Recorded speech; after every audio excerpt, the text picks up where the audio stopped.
ئێمە لێرەوەکو خەڵکی هەڵەبجە سەری ڕێز و نەوازش بۆ سەرجەم شەیدانی کوردستان، شەیدانی ئەنفال، چیمیاباران، شەیدانی ڕێگای ڕزگاری کورد و کوردستان دانەوێنین و هیوادارین دەسەڵاتی حکوومەتی هەرێمی کوردستان لە ساڵیادی ئەنفالدا لە ساڵیاتی ئەم ڕۆژەدا کە ڕۆژێکی هەرە تراژی دیاوەرە غەم ناکە وەکو ڕۆژی 16/8 لا لە کەسوکاری ئەنفال، لا لە قوربانیانی ئەنفال، لا لە تاقانەکانی ئەنفال بکاتەوە. چکە بەڕاستی کورد لە مێژووی خۆیان ئەوەنە بەخشینی بۆ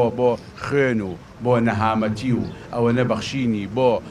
بزوتنەوەی ڕزگاری خوازاری گەری خۆی هەبووە بڕوان ناکە میلەتەکانی تر بەو شکڵە هەبوو بێت. ئەگەر حساوی جەزایر بە ملیۆن شەید حسێب بکەی ئێمە بەس لە ئەنفالە 182,000مان لە ماوەی 5-6 مانگە بەهشت پرۆسەکەی ئەنفال و لە ڕۆژی 16 5,000 لەم شارە بە چیمیاباران و لە 74 نزیک بە 100 شەید و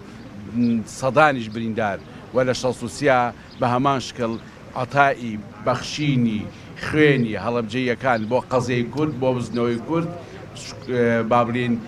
لێوان لێوە لە پڕی و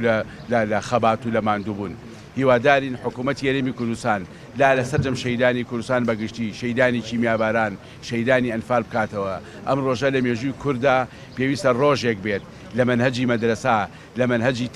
تەربیە و مامۆستایانی بەڕێز و تەنانەت مامۆستایانی ئاینی گرنگی بە ولە و تارو لە پێشنوێژی و لە خوتبەکانیانە گرنگی پێ بدەن بۆ ئەوەی هەتا مێژووی کورد ماوە ئەنفال، چیمیاباران، شەیدانمان لەبیر نەچێ.